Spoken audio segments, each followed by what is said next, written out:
Bismillahirrahmanirrahim. Welcome back to another video, guys. I want to start this video obviously by praising Allah subhanahu wa ta'ala in every circumstance and by invoking His peace and blessings on our Prophet sallallahu alaihi wasallam. Now, today I want to start off with a question. When we're giving something as valuable as time, what are you doing with your share? What are you doing with your 24 hours that you have, or whatever time you have, to better yourself as an individual, to get closer to Allah subhanahu wa ta'ala and learn about the deen of Islam and really strive for the akhirah? And today, I really want to make sure that we have two primary goals. One, we understand the value of time, especially as a Muslim, and two, how can we manage our time better? And I'm not going to sit here and tell you very cliche and cookie cutter ideas like, oh, use a calendar and use a to-do list, because I'm really hoping that you know that already. And if you don't, make sure you do those things. But today, I really want to make sure that we can look at time through a lens that teaches us that it's an amana from Allah subhanahu wa ta'ala. It's a trust that Allah subhanahu wa ta'ala has given to us and a responsibility. And more importantly, how can we take steps to make sure that we have barakah in our time? So without further ado, let's get started. Bismillahirrahmanirrahim.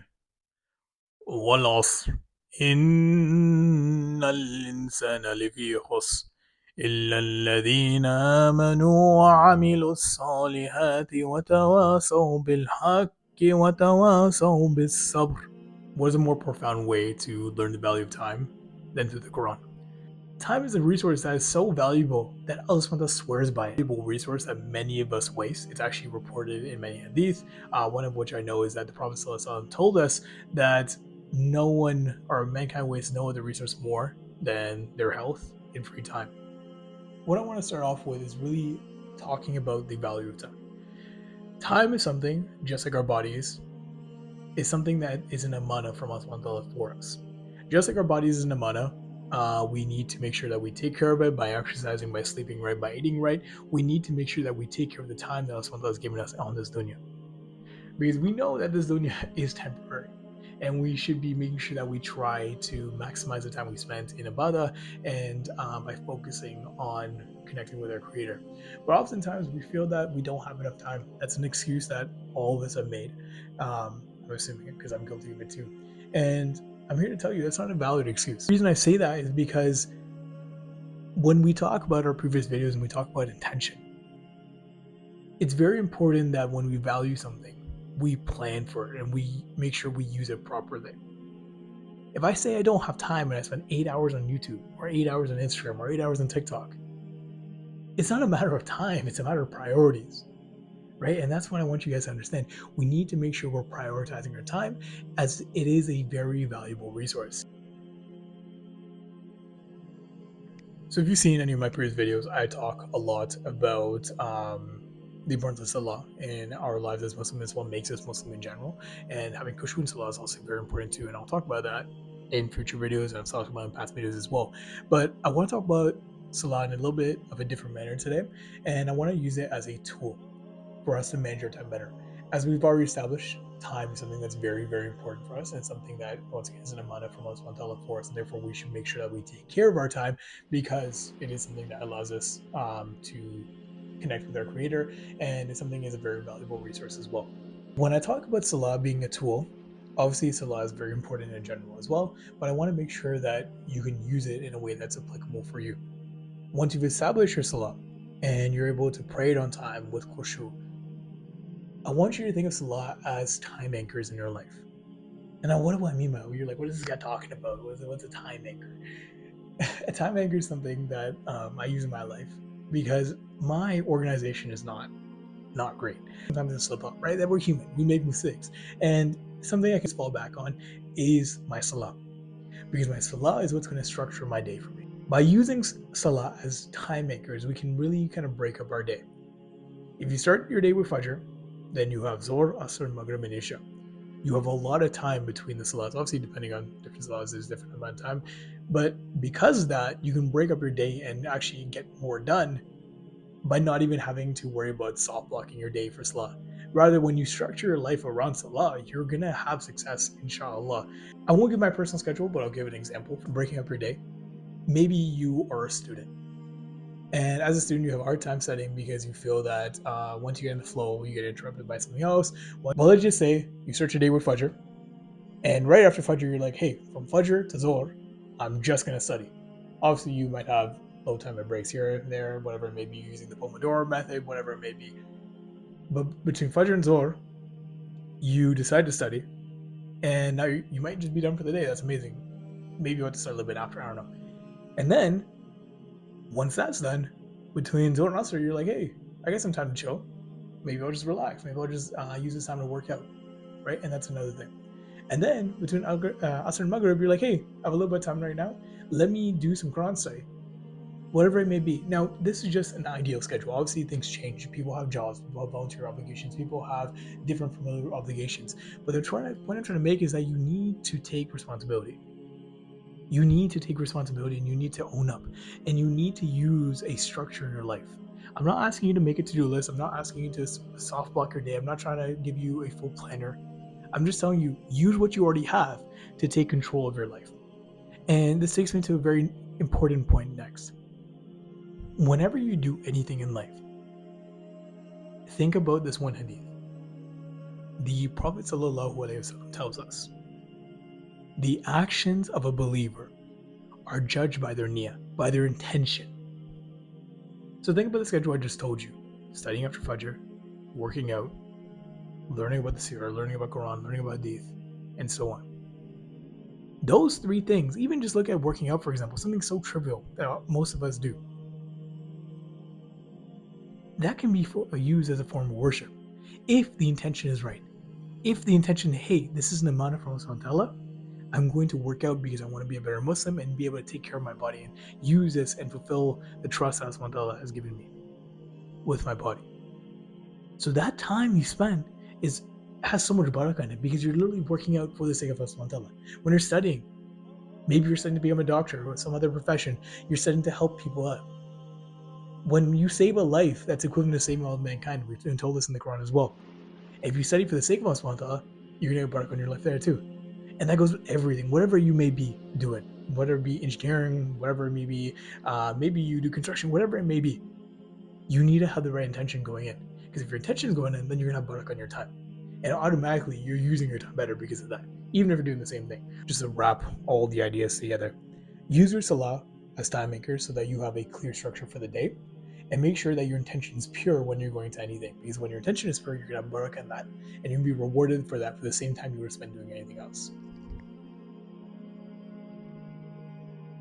I think one of the most beautiful features of humans and one of our greatest attributes is our ambition. By nature, we are very, very ambitious creatures, and that's something I love about humanity. I think it's so beautiful. And oftentimes, this ambition can turn out well, right? You can invent something new, you can lift something heavy, whatever it may be, whatever your ambitions may be. But oftentimes, as well, these ambitions can lead to a lack of progress. And you're thinking, that makes no sense. That's literally quite the opposite. But the answer is because oftentimes we chase perfection rather than we chase progress. And I'm sure you've heard that online, and I love that saying as well. I'm kind of jealous I didn't think about it myself. But when we start trying to chase perfection, when we start trying to, let's take working out, for example, it's much better for you to work out 3 times a week and actually go 3 times a week rather than you try to work out 7 days a week. You go the first week 7 days, next week you go maybe 4 days, and then by the 3rd week you're going only once. Because at the end of the day, those days pile up. Consistency is what's going to get you results in everything. It's even told to us that Allah subhanahu wa ta'ala loves the deeds that are consistent, even if they're small. And that takes us to our next point. When we're managing time, when we're trying to put barakah in our time, don't try to do everything at once. Don't try to get yourself to do hifz all today. Don't try to memorize the entire Quran today. Start with 1 page, start with 1 ayah, start with 1 word. Because at the end of the day, if that consistently is going to add up, it doesn't matter how long it's going to take you, you're still going to get to where you need to go. As ambitious we are, it's very important that we start chasing progress and understanding and being okay with making mistakes and still in making small progress. That's when you're going to start growing. I'm not saying limit yourself. I'm not saying that only memorize an ayah. No, memorize as much as you can, but have a base that every single day I'm going to memorize at least 1 page. It doesn't matter if you memorize 10 pages one day, 20 the next day, and today you're just tired. You have brain fog, whatever it may be. You have had a hard day at work. Just one page. Have these bases put in your place and have consistency. And that goes for everything in life.